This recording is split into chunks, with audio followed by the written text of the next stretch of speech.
우리는 매주일 예배를 드립니다.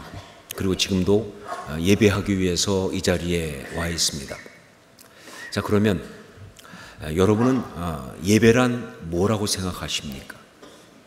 예배란 뭐라고 생각하면서 이 자리에 와 계십니까?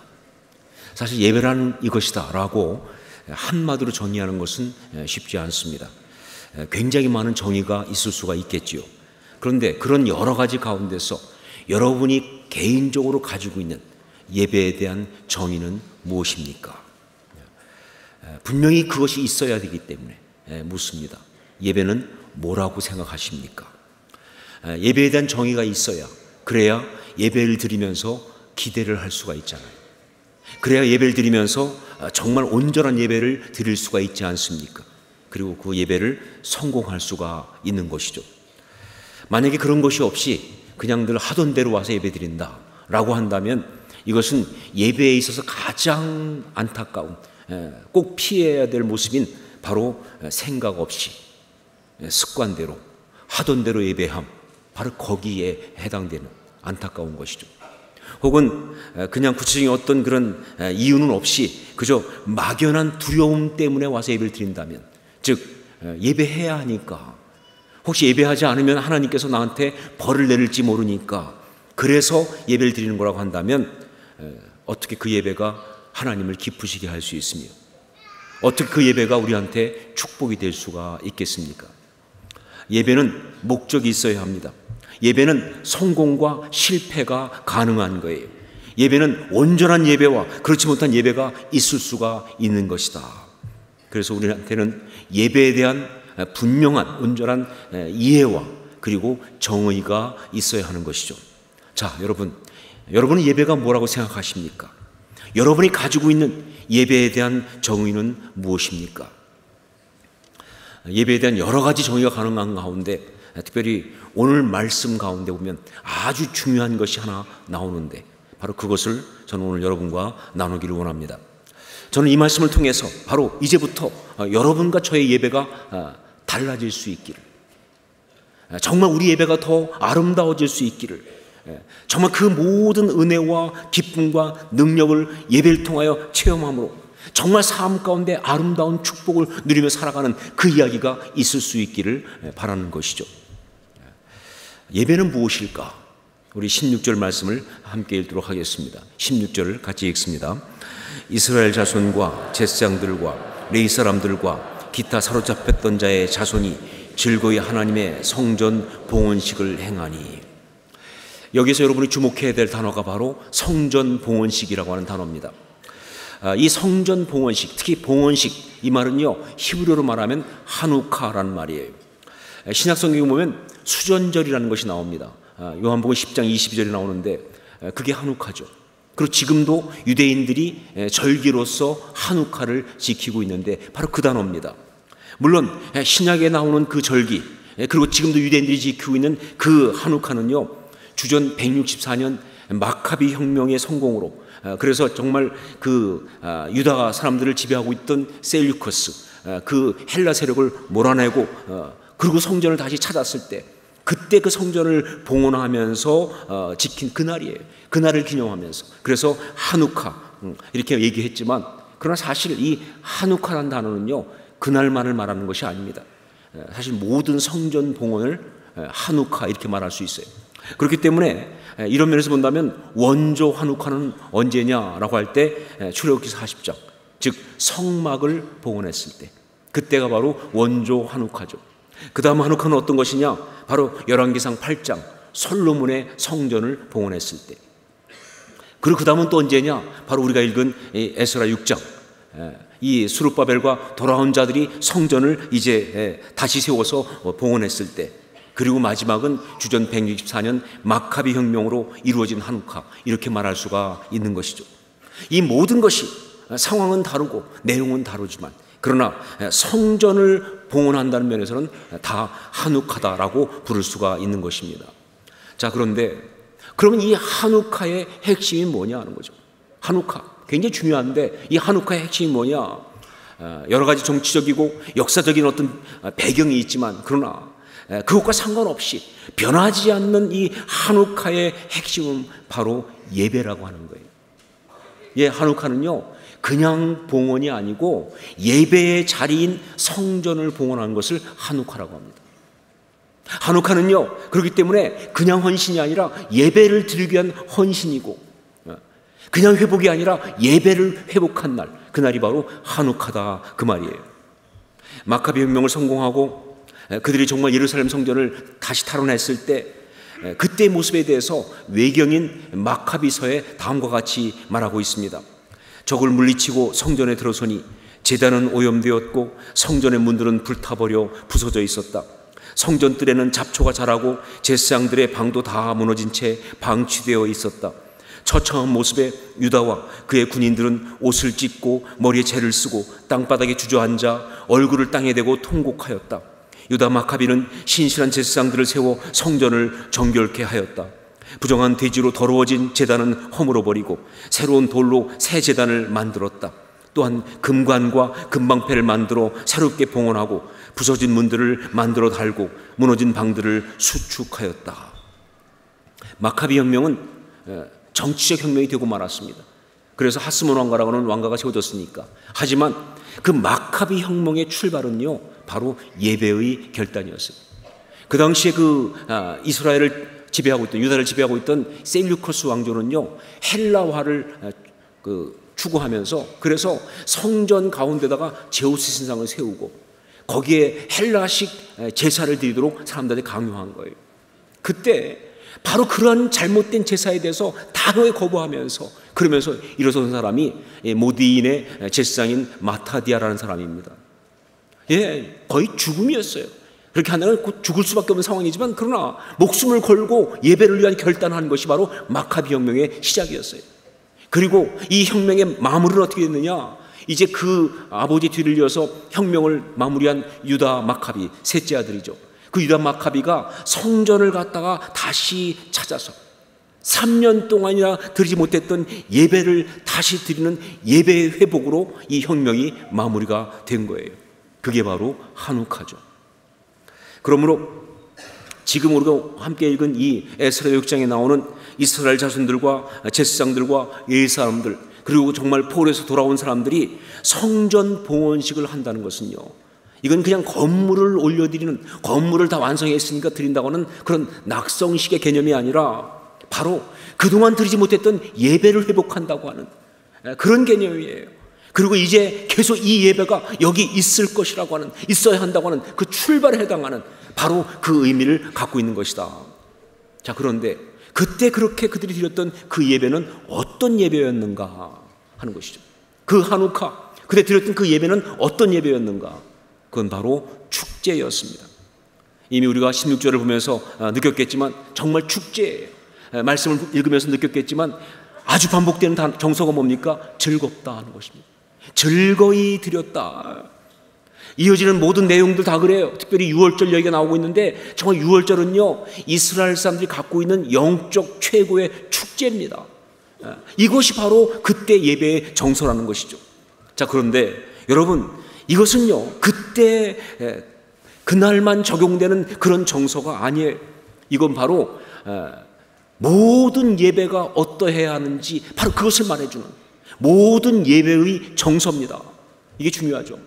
혹시 이렇게 말하면 여러분이 그거는 일반화의 오류가 아닙니까? 이렇게 말할지 모르겠어요. 그런데 여러분, 성경은요 어느 시대 어떤 상황에 나와 있는 아주 구체적인 이야기를 다루고 있지만, 그러나 그 이야기를 통해 동시에 성경은요 모든 시대 모든 사람에게 적용되는 영적 원리 비밀을 이야기하고 있어요. 그게 성경입니다. 왜 그게 가능하냐면요, 예, 그래요, 사람은 달라요. 정말 그때 사람과 지금 사람이 다 다를 수 있지만 그러나 같은 것이 있잖아요.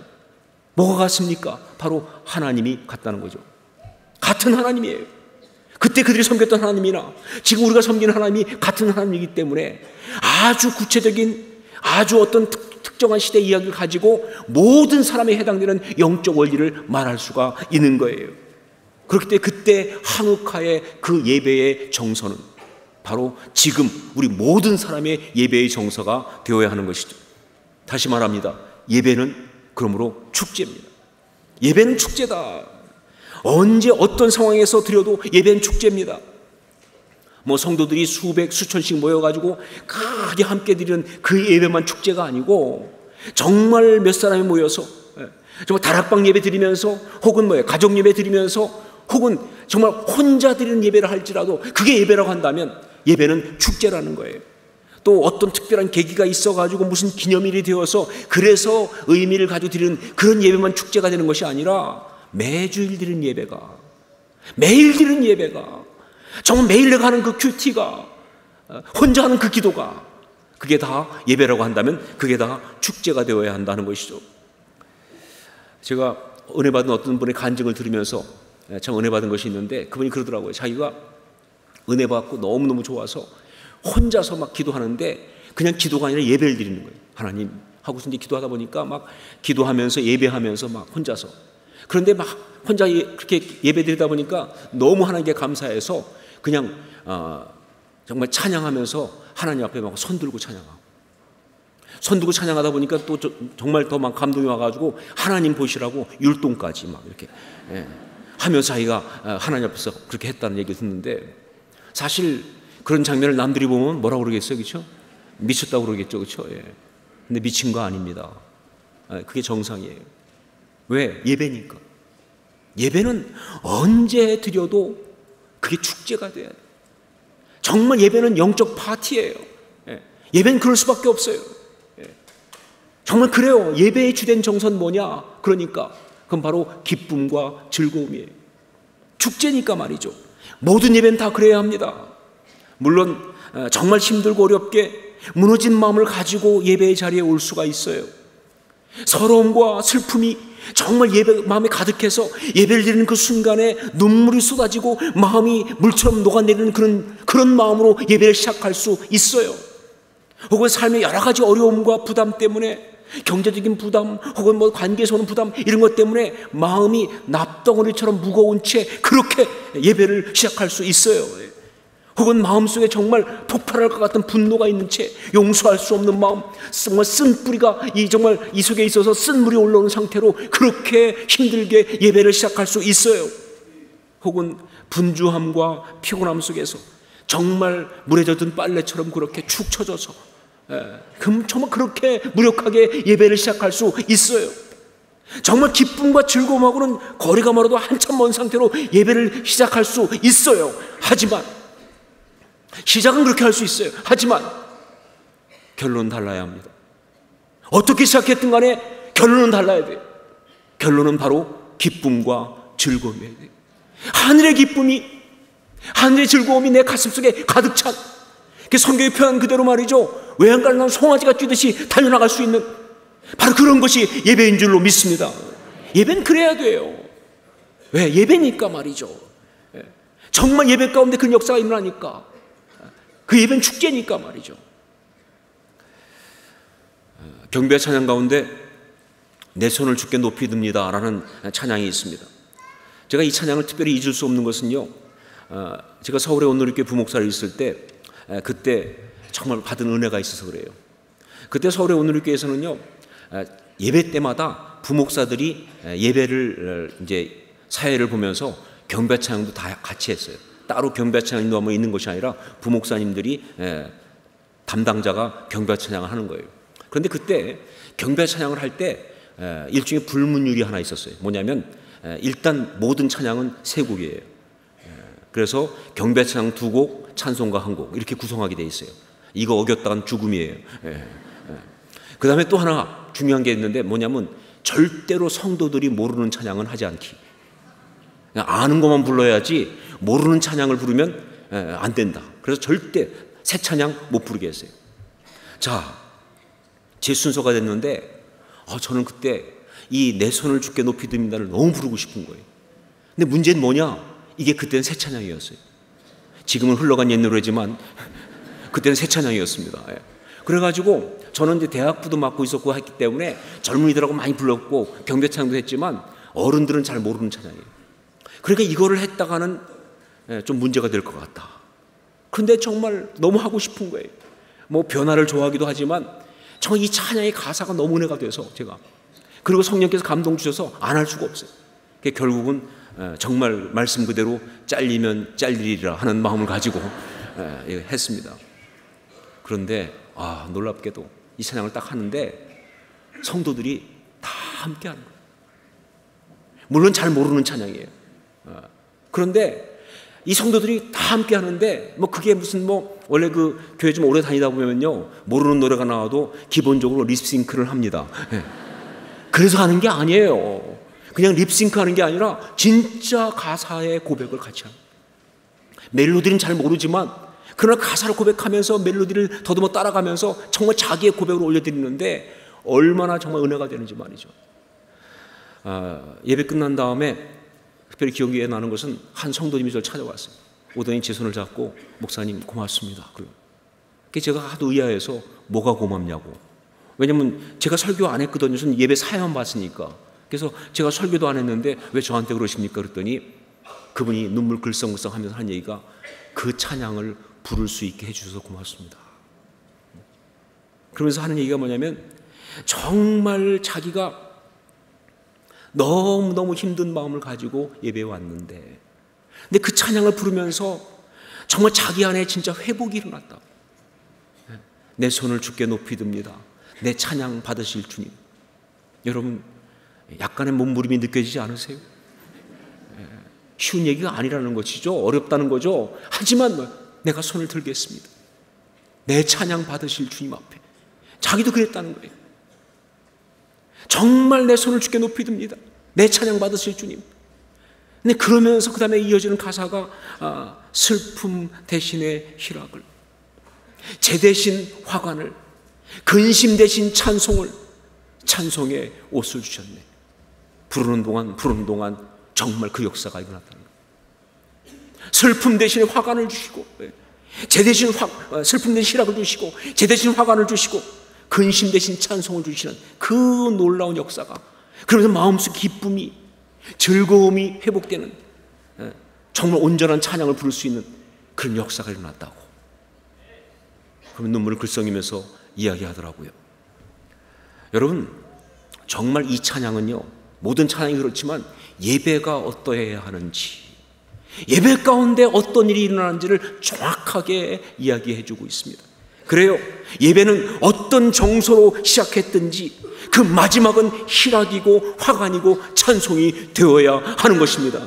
아니, 될 수 있습니다. 왜? 예배니까 말이죠. 예배는 그런 것이다. 기쁨과 즐거움이다. 예배는 축제니까. 자, 그러면 예배를 통해서 그렇게 기뻐하고 즐거워하는 것이 그 근거가 있는 것이냐? 왜냐하면요, 여러분 만약에 그럴 수 없는데, 근거도 없는데 그냥 기뻐하자, 그냥 즐거워하자, 그냥 행복한 척하자 라고 하는 것이라면 이거 문제가 있어요. 이건 일종의 뭐예요? 감정 조작입니다. 전문 용어는 감정 조작이고, 그냥 우리식으로 말하면 미친 거죠, 그렇죠? 약간 미친 거예요. 자기 최면, 아니면 집단 최면, 그런 걸 수 있어요. 그리고 여러분 그렇게 되면요, 문제가 뭐냐? 그런 식으로 감정을 조작하고 그런 식으로 인위적으로 감정을 이렇게 업시키게 되면요, 올리게 되면요, 그것이 끝난 다음 후유증이 심각합니다. 이제 끝난 다음에 떨어질 때는요, 더 극심한 어떤 절망 속으로 들어갈 수밖에 없어요. 굉장히 심각한 문제가 되는 거예요. 그러니까 정말 이렇게 예배 시간에 기뻐하고 즐거워하는 것이 근거가 없다고 한다면요, 이건 문제가 심각하죠. 그런데 아니에요. 예배를 통해서 우리가 이렇게 기뻐할 수 있는 이유가 있어요. 예배를 통해서 이렇게 우리가 즐거워할 수 있는 이유가 있습니다. 근거가 있다는 것이죠. 분명한 영적 근거가 존재하기에 이게 축복인 거예요. 어떤 근거가 있느냐? 첫째로 바로 하나님의 사랑이라고 하는 근거가 있습니다. 하나님의 사랑. 예배를 드리는 사람은요, 그 예배를 드리면서 말이죠, 정말 가장 기본적으로 확인하는 게 바로 뭐냐? 하나님의 사랑. 지금도 변하지 않고 나를 사랑하시는 그 하나님의 사랑을 기본적으로 확인하고 누린다는 것이죠. 그러니 기뻐하지 않을 수가 없죠. 그러니까 정말 감사하지 않을 수가 없죠. 즐겁지 않을 수가 없는 거예요. 나를 향한 하나님의 사랑. 특별히 예배 가운데 하나님의 사랑이 우리 가운데 임하는 그것은요, 두 가지의 어떤 그런 구체적인 내용을 통해서 우리가 알게 되는데, 그 첫 번째가 바로 뭐냐면 소속을 확인하면서 그 사랑을 우리가 누리게 돼요. 소속을. 우리 21절 말씀을 함께 읽도록 하겠습니다. 21절 같이 읽습니다.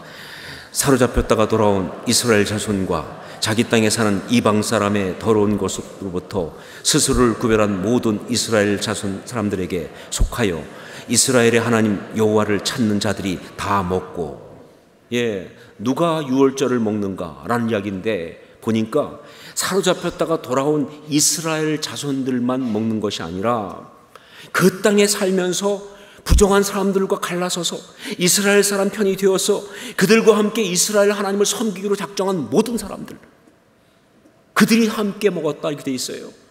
그러니까 살아왔던 환경과 지금 상황이 다르다 할지라도 오직 한 가지 공통점 바로 뭐냐? 다 하나님께 속한 자들. 혈통이 아니에요. 신앙입니다. 하나님께 속한 자들이 유월절을 먹었다는 것이죠. 여러분, 예배를 드리는 순간 정말 우리가 새삼스럽게 확인할 수 있는 건 바로 뭐냐? 우리가 하나님의 자녀라는 것입니다. 하나님의 백성이라는 거예요. 내가 수없이 말하지만 하나님의 자녀 아니고는 하나님께 예배할 수가 없어요. 하나님 백성 아니고는 하나님 앞에 예배할 수가 없어요.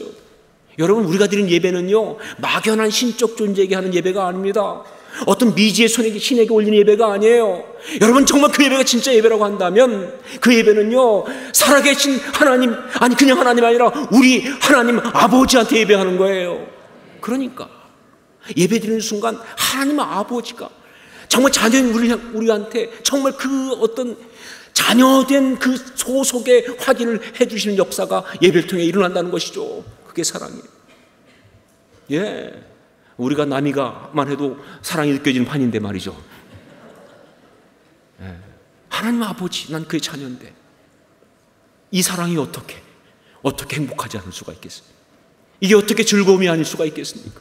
정말 그 소속에 자녀된 우리를 향한 하나님 아버지, 그 앞에 나가는 자녀된 우리, 이 소속에서 오는 이 사랑의 감격이 바로 우리의 기쁨의 이유가 되고 즐거움의 근거가 된다, 그런 이야기죠.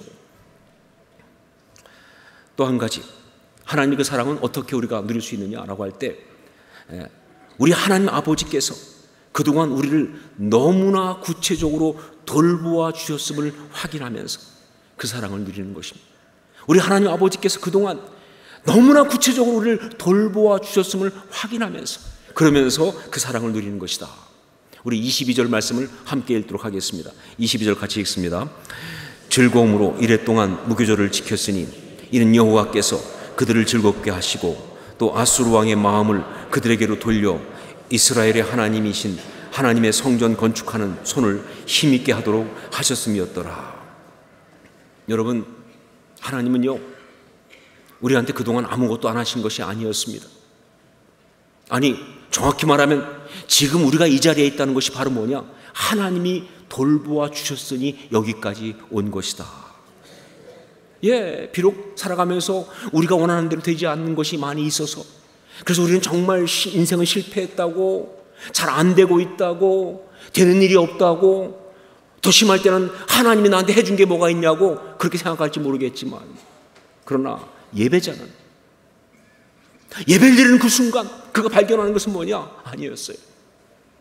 하나님이 나한테 정말 너무나 귀하게 신실하게 너무나 많은 일을 행해 주셨어요.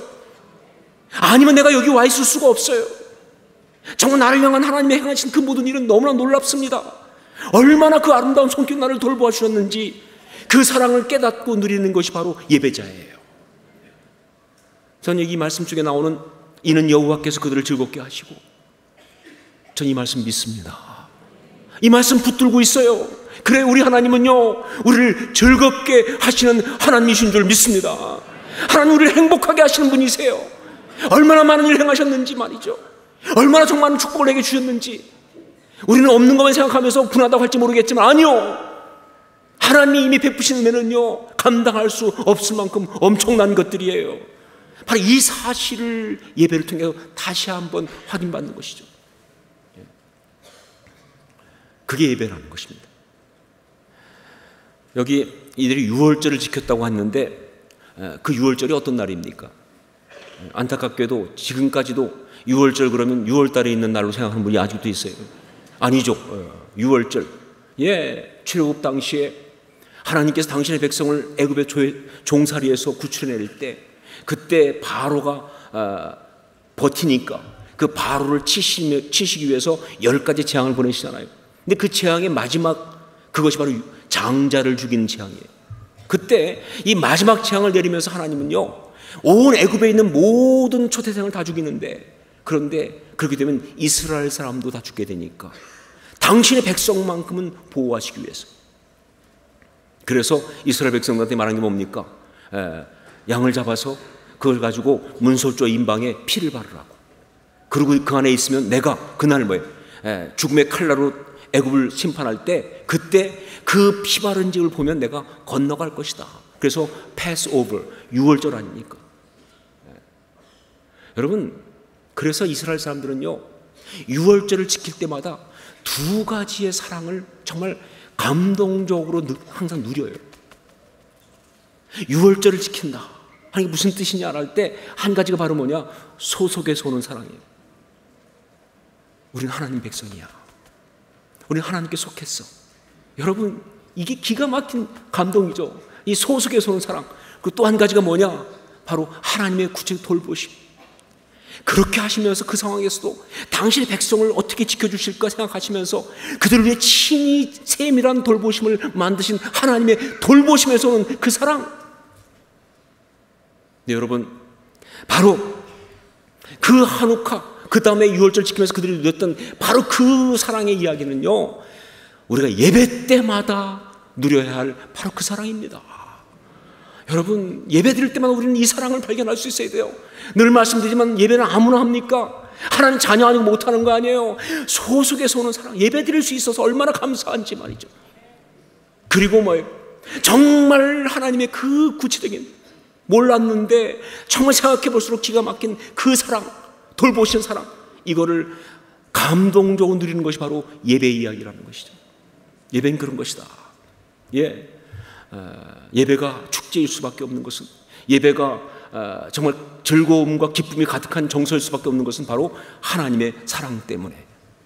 그리고 또 한 가지가 있는데 그것은 바로 승리 때문에 그렇습니다. 승리입니다. 승리라고 하는 것, 이것이 바로 예배가 축제가 되고 정말 그 기쁨과 즐거움이 가득한 그런 것이 될 수밖에 없는 또 하나의 이유예요.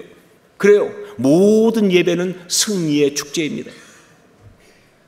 여러 가지 얘기 말할 거 없어요. 그냥 예배 드리러 왔다는 것만 가지고도, 예배를 드릴 수 있다는 것만 가지고도 이미 이겼다는 뜻이에요. 여러분 믿으세요? 예배를 드렸다는 얘기는 뭐냐? 예배를 드린다는 얘기는 뭐냐? 승리했다는 뜻이에요. 여러분, 단호하게 말하지만 패배자는 예배 못 드립니다. 실패자는 예배 못 드립니다. 아무리 바닥같이 무너졌어도요, 예배하기 시작하는 순간 이미 그는 이겼다는 사실이에요. 이게 예배의 비밀이에요. 여기 오늘 말씀 보면요, 하나님 백성들이 온갖 역경과 어려움을 무릅쓰고 정말 하나님이 그들에게 주신 사명을 따라서 정말 성전 건축이라고 하는 그 역사를 감당을 하고 나서 이제 마침내 완공하고서 한우카, 성전 봉헌식을 한 이야기. 이건 바로 무슨 얘기냐? 모든 예배가 이렇다는 뜻이에요. 얼마나 감격스러웠겠습니까? 얼마나 꿈 같았겠습니까? 정말 그 엄청난 싸움과 고통의 시간들, 정말 그걸 이기고 이 자리까지 왔다는 사실이 얼마나 놀랍겠어요. 시편에 나온 그대로 정말 여호와께서 시온의 포로를 돌리실 때 우리가 꿈꾸는 것 같아도다. 그때 정말 우리 입에는 웃음이 가득하고 정말 그런 그 감격이 있지 않겠느냐 그 말이었죠. 근데 그것이 바로 우리의 예배와 같은 정서예요. 그들만 그런 것이 아니라 바로 우리 예배가 그런 거예요. 드리는 우리 모든 예배가 한우카라니까요. 여러분 생각해 보세요. 지금 우리 예배가 가능한 것은요, 어떤 모양으로 왔든 간에 지금 여러분이 예배를 드리고 있다는 것은요, 절대적으로 예수 그리스도의 갈보리의 그 십자가의 승리가 없이는 불가능합니다. 예수 그리스도의 갈보리의 십자가의 승리가 없었다고 한다면 우리는 아무도 예배할 수가 없어요. 우리가 예배한다는 것은 뭐냐? 정말 예배할 때마다 정말 우리가 그 이름을 부르며 찬양한다는 건 무슨 뜻이냐? 그 이름으로 기도한다는 건 무슨 뜻이냐? 정말 그 이름을 가지고 말씀을 보면서 그래서 하나님을 아버지라 부를 수 있다는 게 무슨 뜻이냐? 예수 그리스도의 갈보리의 십자가의 그 승리가 역사했습니다라는 고백 아니냐 그 말이에요. 그렇죠? 그게 없이 안 되는 거예요. 정말 우리는 그거 자꾸 잊어버려요. 그렇게 예배를 드리면서 그걸 잊어버려요. 아니요. 정말 십자가의 그 승리의 역사가 없이는 예배가 불가능한데, 그러니까 예배는요, 모든 예배는 승리의 예배입니다. 우리 대적이 아무리 여러 가지로 우리를 향해서 속삭이면서 아니라고, 힘들다고, 실패했다고, 어렵다고 별별 소리를 다 한다 할지라도 절대 바꿀 수 없는 분명한 사실은 뭐냐? 우린 이미 이겼다는 사실입니다. 우린 이미 이겼어요. 우리가 정말 예수 그리스도를 주로 고백하는 순간 이미 승리했어요. 그러므로 모든 찬양은 다 승전가다 하는 것입니다. 모든 예배는 승리의 축제라는 것입니다. 여기에 기쁨과 즐거움의 이유가 있는 거예요. 뿐만 아니라 이 예배 자리에서 어떤 일이 벌어지느냐, 이미 이긴 자들의 승리의 축제일 뿐만 아니라 동시에 예배 자리에서는요, 이제 그 하나님 이긴 사람들이 정말 삶 가운데 승리자로 힘있게 살아가게 하기 위해서 하나님이 그 온 사람들한테 어떤 영적 능력과 권위를 충전시켜주는 자리가 바로 예배 자리.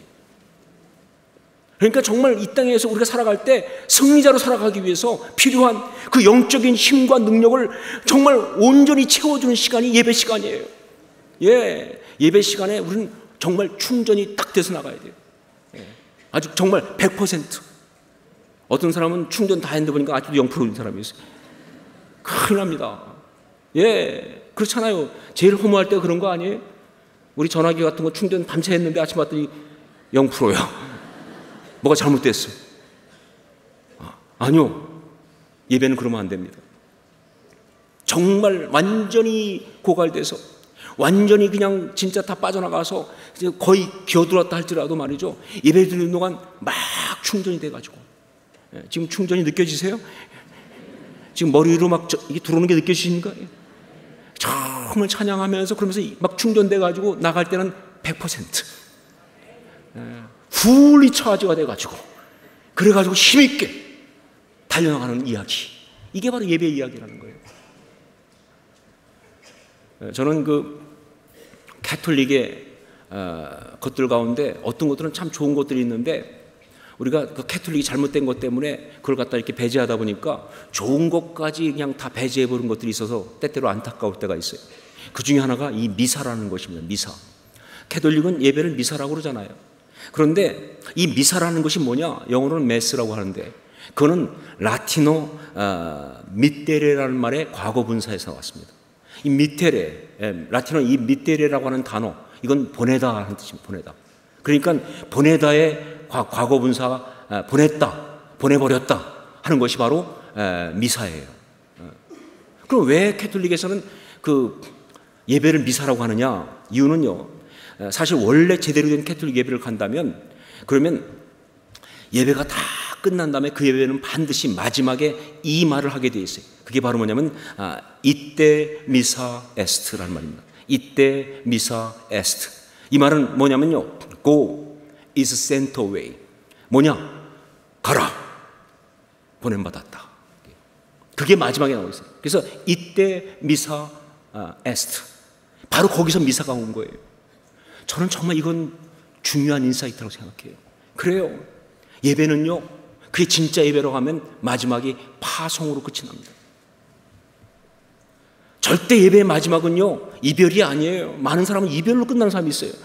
예배 끝나자마자 마지막에 하나님 안녕히 계세요, 다음 주에 올 때까지 편안하게 계십시오. 큰일 납니다. 그러면 결국 뭐예요? 한 주간 동안 혼자 살겠다는 거예요? 아니요, 그럴 수 없다는 것이죠. 예배는 그러면 안 되는 것이죠. 예배는 떠나가는 것이 아니에요. 끝은요, 파송받는 것입니다. 하나님과 함께 하나님 능력 가지고 나가는 거예요. 예배를 확장하는 거예요. 그게 바로 진짜 예배의 의미고, 그러면서 파송은 정말 중요하다는 것이죠. 자, 그런데 하나님이 우리를 그렇게 파송하실 때 빈손으로 보내시겠습니까? 하나님이 우리를 파송하면서 정말 아무것도 할 수 없는 무력한 자로 보내시겠냐 그 말이에요. 아니요, 말씀드리지만 진짜 그게 예배라면 이제 나가서 계속 승리의 삶을 살 수 있도록 그 하늘의 권능과 능력을 정말 가득 채워서 그렇게 능력 가운데 보내신 줄로 믿습니다. 예수님 보여주셨잖아요. 12제자 파송하실 때 뭐예요? 능력과 권세를 주셔가지고 말이죠, 그렇게 보내시잖아요. 그렇죠? 똑같이 우리한테 그렇게 보내신 거예요. 그러니까 예배 드리는 동안 정서는요, 정말 하늘의 기쁨과 하늘의 능력과 하늘의 어떤 그런 즐거움이 가득 찬 그러한 시간이 될 수밖에 없는 것이다. 예배는 바로 그런 것이다. 지난주에 2018년도 사랑 나눔 축제를 했습니다. 고백이라고 하는 주제, 고백한다 할 때, 그러면서 또 동시에 언어 유희로 영어로 고백, 돌아간다, 이렇게 주제를 삼아서 했습니다. 이번에 정말 좋았던 건 뭐냐면요, 저도 그렇고 많은 사람이 고백하지만 시간마다 그야말로 은혜가 넘쳤어요. 붙드시는 은혜, 만지시는 은혜, 살리시는 은혜, 구원의 은혜까지 막 제목 그대로 그냥 은혜가 넘치는 시간들이었어요. 그러면서 정말 좋았던 것, 참 여러 사람이 저한테 얘기하는 게 뭐냐면, 사랑나눔 축제 보통 하면은 우리가 VIP들 모시고 오면 그들한테 전하기 위해서 복음을 전해주는 그러한 내용의 어떤 프로그램이 많았는데, 이번에는 뭐 그것도 있었지만 그보다 먼저 우리가 먼저 은혜 받는, 우리가 먼저 예배하는, 전 그런 시간이 있어서 너무 좋았다는 것이죠. 우리가 먼저 은혜 받고 우리가 먼저 예배하고 우리가 먼저 행복해지면서 전해주는 그런 것이 너무 좋았다는 거예요. 저도 전적으로 동의합니다.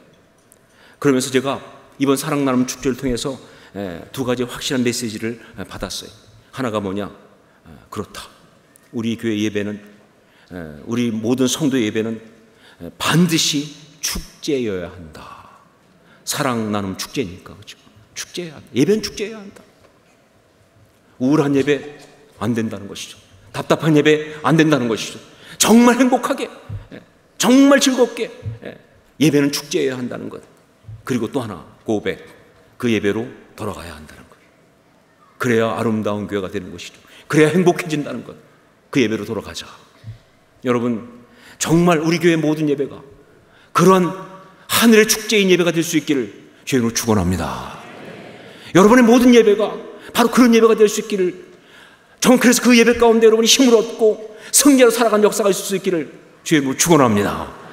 그것이 바로 아름다운 교회, 행복한 성도가 되는 길이니까 말이죠. 기도하겠습니다.